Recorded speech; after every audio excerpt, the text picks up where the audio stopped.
மத்திய அமைச்சரவையில் இலாகா ஒதுக்கீடு தொடர்பாக சிவசேனா கட்சியில் ஏற்பட்ட அதிருப்திக்கு தீர்வு காணப்பட்டிருக்கிறது.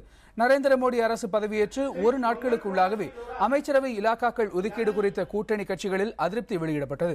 பாரதிய ஜனதாவின் முக்கிய கூட்டணி கட்சிகளில் ஒன்றான சிவசேனா கனரக தொழில்துறை ஒதுக்கீடு செய்யப்பட்டிருப்பது குறித்து அதிருப்தி தெரிவித்திருந்தது. மேலும் அமைச்சரவை பொறுப்பை ஏற்பதா வேண்டாமா என்பதை சிவசேனா கட்சித் தலைவர் உத்தவ் தாக்கரே முடிவெடுப்பார் என்று அந்த துறைக்கு ஒதுக்கப்பட்ட அமைச்சர் ஆனந்த் கீதே தெரிவித்திருந்தார்.